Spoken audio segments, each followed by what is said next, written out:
तो जिस तरीके से पिरान कलियर को लेकर कई सवाल उठते रहे हैं, एक बार आपने पहले भी कहा था कि उसके आसपास बहुत गलत तरीके की चीज़ें हो रही हैं और आप भी वहाँ पर जो मिलने वाला दान है, ये तमाम चीज़ें हैं, आपको क्या लगता है सही तरीके से उनकी वो होती काउंटिंग होती है या क्या आपको लगता है कुछ भ्रष्टाचार नज़र आता है? देखिए, लगातार इस तरह के मामले सामने आए हैं कि कलियर को लेके संवेदनशील नहीं है, वहाँ भ्रष्टाचार होता है, वहाँ कई तरह की गंदगी पाई जाती है। इस तरह के सवाल लगातार मीडिया के माध्यम से पूछे जा रहे हैं। इसमें कोई शक नहीं है कि कुछ दिक्कतें हैं और पुरानी दिक्कतें हैं, आज की नहीं हैं लगभग, क्योंकि कलियर अभी भी माननीय हाई कोर्ट के आदेश अनुसार, क्योंकि उसमें कंटिन्यूस मैंडेमस दिया हुआ है, तो उसमें ज़िला प्रशासक को चार्ज दिया हुआ है कलियर का, और कलियर का जो मैनेजमेंट है, जो काम है, फाइनेंशियल पावर्स हैं, वो सारा ज़िला प्रशासन के पास है और ज़िला प्रशासन की देख रेख में सिस्टम चल रहा है। हाँ, इसमें कोई शक नहीं है कि जब से नई प्रबंधक वहाँ गई हैं, प्रिंसिपल मैडम रज़िया मैडम, तब से जो काउंटिंग हुई है पैसों की, उसमें इजाफा हुआ है। जहाँ 7-8 लाख रुपए मात्र निकलते थे गुल्लक में, आज वो 16, 17, 18, 19, 20 लाख तक जा रही है। तो वो इससे बताता है कहीं ना कहीं कुछ गड़बड़ें ज़रूर रही होंगी, लेकिन अब हम कुछ ईमानदार ट्रैक पे आगे बढ़ रहे हैं और हमें उम्मीद है कि अभी भी बहुत कुछ सही करने की आवश्यकता है।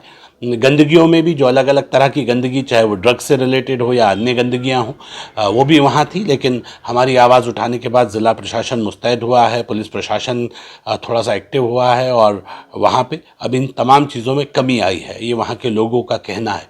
और मैं ये कह सकता हूँ कि पिरान कलियर को खूबसूरत बनाने के लिए, इस भ्रष्टाचार को मिटाने के लिए, क्योंकि 0% टॉलरेंस ऑन करप्शन की सरकार माननीय धामी जी के नेतृत्व में चल रही है, तो हम किसी कीमत पर भी कहीं कोई भी भ्रष्टाचार कर रहा होगा, कितना बड़ा अधिकारी हो, कितना बड़ा कर्मचारी हो, किसी को बख्शेंगे नहीं, किसी कीमत पर नहीं छोड़ेंगे। जहाँ गड़बड़ी होगी, जो बुरा होगा, जो भ्रष्टाचारी होगा, उसके लिए उत्तराखंड में काम करना बहुत मुश्किल बना देंगे। किसी कीमत पर भ्रष्टाचारियों को बख्शने का सवाल ही नहीं होता।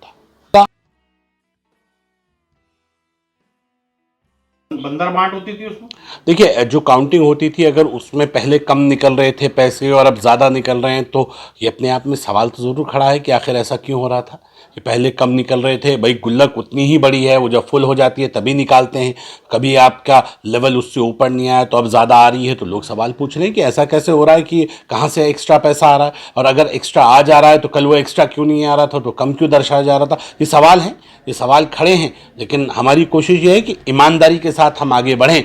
तो बाकी चीज़ों में भी जहाँ गड़बड़ होता है, वो तमाम चीज़ों के अगर कहीं भ्रष्टाचार हो रहा होगा, किसी कीमत पर बर्दाश्त नहीं किया जाएगा, सख्ती से उन लोगों से निपटा जाएगा। कोई अपने आप को इस सरकार में बहुत बड़ा अगर सुरमा समझ रहा होगा तो उसकी बहुत बड़ी गलतफहमी है। जो आम भ्रष्टाचारी के साथ हश्र उसका होता है, वही बड़े वालों का भी होगा। किसी कीमत पे हम छोड़ेंगे रिकॉर्ड पे कोई कार्रवाई करें कि बहुत। क्या आप लोग सीसीटीवी क्यों नहीं लगाते आप लोग? सीसीटीवी कैमरा लगाने के लिए हम अपने यहाँ से बोर्ड से प्रस्ताव करके भेज चुके हैं।